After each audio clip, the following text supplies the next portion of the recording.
Welcome to my channel our tourist. आज के इस वीडियो में जो मैं पहले से सूफीवाद या सूफिज्म के बारे में बताते आया हूँ, उसी के कंटिन्यूएशन में आगे हम बात करेंगे।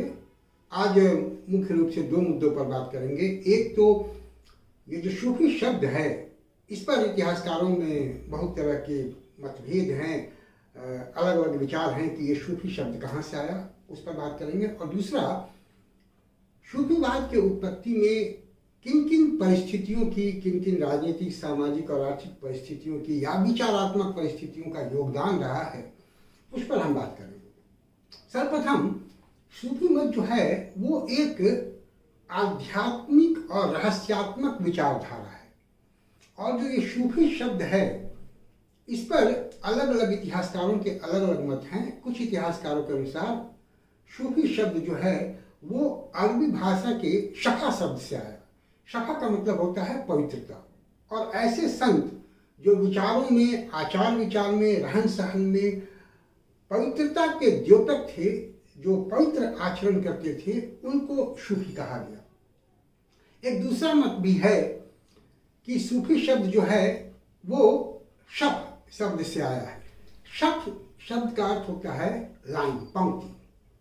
तो जिस तरह से एक अनुशासनात्मक रूप से इस्लाम धर्म में एक पंक्तिबद्ध होकर लोग नमाज पढ़ते हैं, ठीक उसी तरह से ये माना गया कि जो सूफी संत थे वो बिल्कुल अनुशासनात्मक ढंग से अपना जीवन व्यतीत करते थे और अपने विचारों को प्रचारित और प्रसारित करते थे। इसलिए ये सूफी शब्द जो है वो सबसे आया है।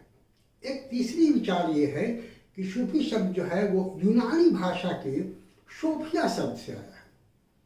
सोफिया नॉर्मली उन लोगों को कहा जाता था जो भ्रमणशील चिंतक थे, विचारक थे, संत थे, जो एक जगह से दूसरी जगह घूमते रहते थे और अपने विचारों का प्रचार करते रहते थे। यूनानी लोगों में ये परंपरा थी। और दूसरी तरफ जो सूफी संत थे वो भी इसी तरह से भ्रमणशील थे, एक जगह से दूसरी जगह घूमते थे और अपने विचारों को प्रचारित और प्रसारित करते थे।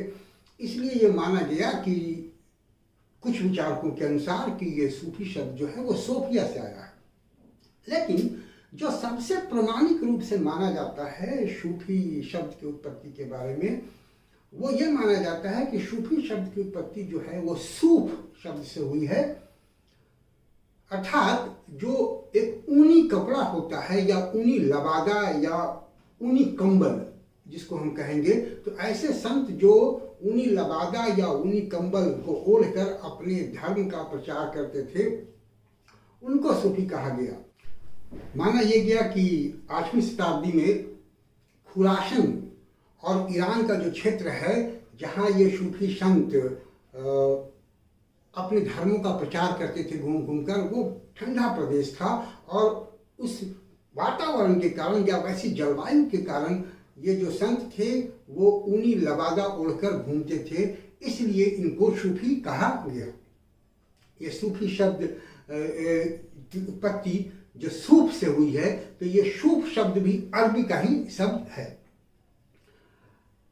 अंततः ऐसे धर्म प्रचारक या ऐसे संत जो रहस्यवादी और आध्यात्मिक और उदार विचारों का प्रचार प्रसार कर रहे थे, जो उलेमाओं के रूढ़िवादी विचारों के विरुद्ध प्रचार कर रहे थे, उनको सूफी कहा गया है। तो इस तरह से सूफी शब्द की उत्पत्ति हुई है।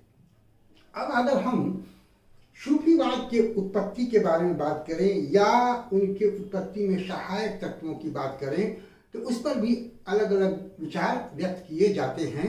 कुछ इतिहासकार सूफीवाद को क्रिश्चियनिटी से प्रभावित मानते हैं। उनका मानना है कि ईसाई धर्म के प्रभाव की वजह से सूफीवाद विकसित हुआ या ईसाई धर्म का प्रभाव उस पर नजर आता है। कुछ इसको बौद्ध धर्म, कुछ हिंदू धर्म से भी प्रभावित मानते हैं। और कुछ इतिहासकारों के अनुसार ईरान की जो सांस्कृतिक और बौद्धिक परंपरा है, उस सांस्कृतिक और बौद्धिक परंपरा ने इन विचारकों को प्रभावित किया और उन्हीं के प्रभाव स्वरूप ऐसे विचार उत्पन्न हुए या सूफीवाद उत्पन्न हुआ है। जो सूफी संत हैं वो अपने विचारों को कुरान और हदीस में जो निहित सार है उसको मानते हैं कि वही सार जो है वो हमारे विचार हैं। लेकिन कुछ लोग इसको न्यू प्लेटोनिक फिलॉसफी के रूप में मानते हैं। कुछ इतिहासकारों के अनुसार ये न्यू प्लेटोनिक फिलॉसफी की विचार से प्रभावित था। तो इस तरह से अलग अलग विचारों से प्रभावित इसको मानते हैं या इसकी उत्पत्ति के कारण को इतिहासकार मानते हैं। इन विभिन्न वैचारिक प्रभावों को बताते हुए या उसकी समीक्षा करते हुए प्रोफेसर ताराचंद ने बहुत अच्छी बात कही है कि सूफीवाद एक सागर के समान है, महासागर के समान है, जिसमें विभिन्न विचारों के रूप में या विभिन्न नदियों के रूप में अलग अलग विचार इसमें समाहित हुए हैं। मतलब यह एक महासागर है जिसमें विभिन्न विचार रूपी नदियां समाहित हुई है। हम कह सकते हैं कि सूफीवाद मूलतः तो इस्लाम के विचारधारा को ही प्रचारित और प्रसारित करता था, उसके उदारवादी और रहस्यवादी विचारधारा को प्रचारित और प्रसारित करता था, लेकिन विभिन्न विचारों का प्रभाव भी इस पर था। और ये इसलिए भी था कि जब इस्लाम का प्रचार प्रसार होने लगा, इस्लाम का साम्राज्य विस्तार होने लगा, तो विभिन्न विचारों से इसका सामना हुआ, इस्लाम धर्म का विभिन्न विचारों से सामना हुआ और उनके बीच एक एसिमुलेशन हुआ। लेकिन जो रूढ़िवादी उलेमा थे वो दूसरे सारे विचारों को तो नकार दिए या उसके विरोध में थे, लेकिन जो सूफी संत थे वो उदारवादी थे और विभिन्न विचारों को जो इस्लाम के मूल विचार के विपरीत नहीं था, ऐसे विभिन्न विचारों को आत्मसात किया और आत्मसात करके एक उदारवादी विचारधारा को लोगों के सामने प्रस्तुत किया। इस प्रकार कालांतर में इस्लाम के उपदेशों की व्याख्या दो तरह से होने लगी। एक व्याख्या शरीयत के रूप में हुई जिस पर उलेमाओं का वर्चस्व था और यह एक रूढ़िवादी विचारधारा थी, और दूसरी व्याख्या तरीकत के रूप में हुई जिस पर सूफी संतों का वर्चस्व था और यह विचारधारा जो है वो एक उदार विचारधारा थी। तो इन वैचारिक आयामों के अतिरिक्त भी दूसरे जो सामाजिक और राजनीतिक और आर्थिक पहलू थे उनका भी प्रभाव सूफीवाद के विकास में, उसके प्रचार प्रसार में, उसको संगठित होने में पड़ा है। यह काल जो है वो इस्लामी साम्राज्य के विस्तार का काल था। यूरोप में, स्पेन में और एशिया में चीन और भारत के पश्चिमी भाग में अरबों का साम्राज्य विकसित हो रहा था। फिर ईरान के सासानी साम्राज्य, फिर मिस्र और फिलिस्तीन के जो वेंजेंटाइन साम्राज्य थे उसके संपर्क में भी इस्लाम आ रहा था। तो इनका जो सामाजिक, राजनीतिक और आर्थिक प्रभाव है, सांस्कृतिक प्रभाव है, वह भी सूफीवाद पर पड़ रहा था। दूसरी तरफ जो खलीफा थे और खास करके उमैया वंश के जो खलीफा थे उनका जो है रहन सहन बदल रहा था। पहले के जो खलीफा थे वो सादा और सरल जीवन जी रहे थे, लेकिन ये उमैया वंश के जो खलीफा थे वो राजसी ठाट बाट से जीवन जीना शुरू किए। तो इन सब का प्रभाव जो है वो सूफी मत पर पड़ता है। खलीफाओं के इस ठाट बाट के जीवन को सूफी संत पसंद नहीं करते थे। उनको जो पहले के सरल जीवन, सादगी भरा जीवन जीने वाले खलीफा थे वो पसंद था, और इस वजह से एक तरह से राजसत्ता से ये अपने आप को दूर करते गए और उससे किसी प्रकार का संबंध नहीं रखते थे। तो हम कह सकते हैं कि एक राजनीतिक प्रतिक्रिया के रूप में भी सूफीवाद का जन्म हुआ है।